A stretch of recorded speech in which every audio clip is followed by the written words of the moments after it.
Last Tenant of La Tanton, submitted by Lee T. Hoa. Over the next few days, the whispers grew louder.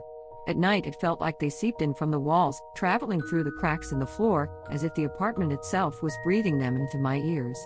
At first, I told myself it was just the stress, moving, work, settling into a new city. My mind was playing tricks, surely. I laughed at the absurdity of it all, but even as I laughed, a cold sweat would break out across my back.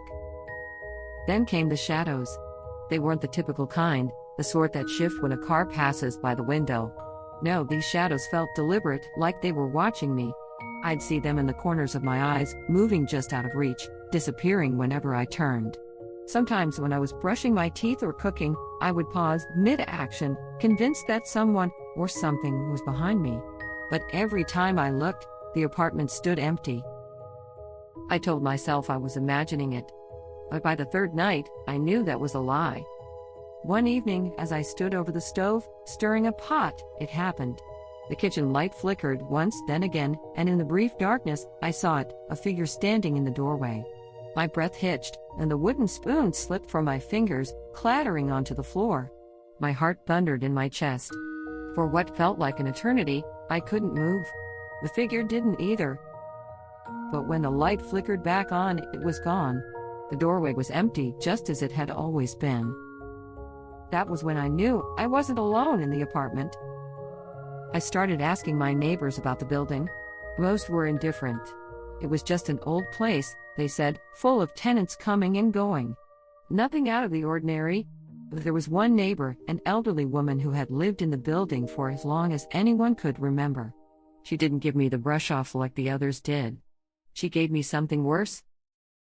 "You're in the apartment where she disappeared," she said, her voice low, as if saying it out loud would conjure something terrible. "Who?" I asked, even though I wasn't sure I wanted to know. "The girl before you," she replied. Her eyes darted around, checking to see if anyone was listening. "A young woman, like you. Moved in a few years back. One day she was just gone. Vanished without a trace." The pit in my stomach deepened. "What do you mean, vanished?" Her face was grave, her words deliberate. She started talking about shadows. Voices. "Just like you, the police searched the apartment, but they didn't find anything. Some say she ran off. Others say the apartment took her." A chill crawled up my spine. "The apartment took her?" She nodded solemnly, her voice barely above a whisper. "No one stayed in that apartment for long since. You'd best leave before it gets you too." I wanted to leave. I wanted to pack my things, hand over the keys, and never set foot in that cursed place again. But something kept me there. Maybe it was curiosity, maybe it was something more sinister, a pull that the apartment had on me, just like it had on her. I needed answers. I needed to know what had happened to the woman before me. I had to understand why I was seeing shadows and hearing voices in a place that was supposed to be empty. That night, I made a decision. I was going to stay awake. I wasn't going to sleep until I saw what was really going on in that apartment. If something was lurking in the darkness, I wanted to see it. I sat in the living room, the faint light from the street lamp outside barely illuminating the room. The hours dragged on, and nothing happened. No shadows, no whispers. Just silence. But as the clock struck midnight, the temperature in the room seemed to drop.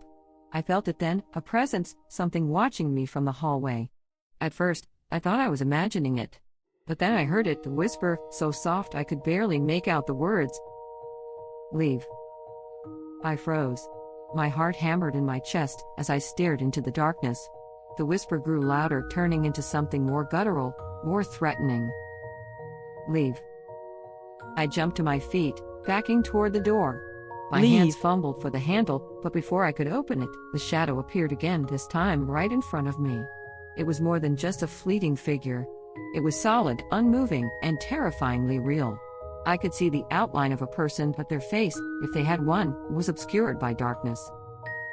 "Leave," it repeated, the voice now echoing through the apartment, louder and more insistent.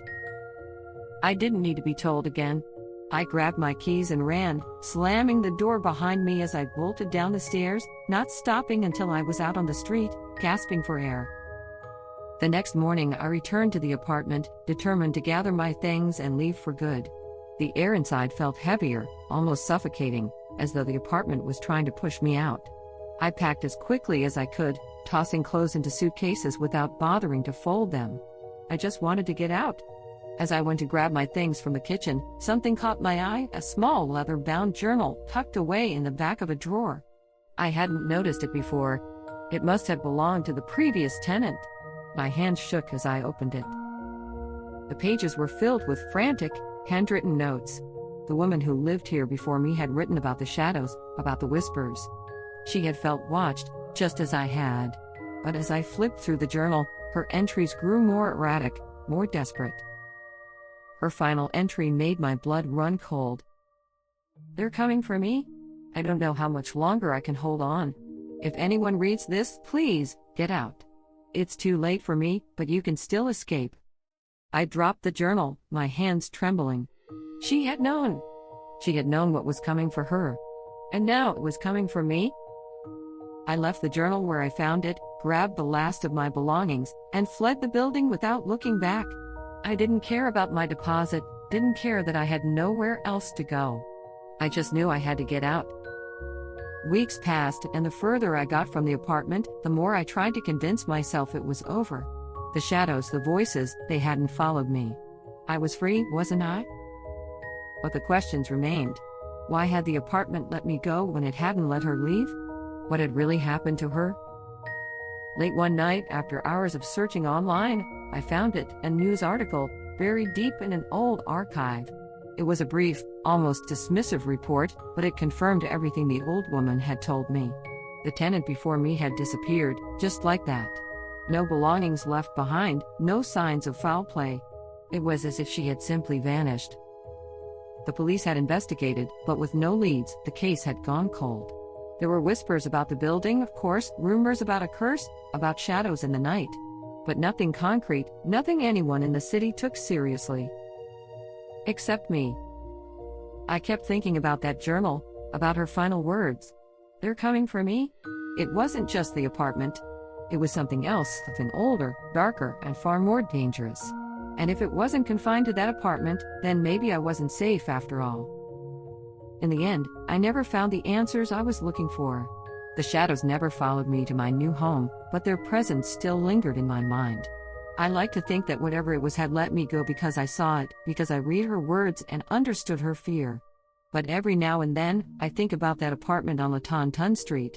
About the journal I left behind, still hidden in the kitchen drawer. I wonder if someone else will move in, if they'll hear the whispers or see the shadows. I wonder if they'll find the journal and heed its warning, or if they'll disappear, just like she did. I never went back. I never will. Some places, I've learned, are haunted not just by ghosts, but by the memories of those they've taken. And I was lucky enough to escape.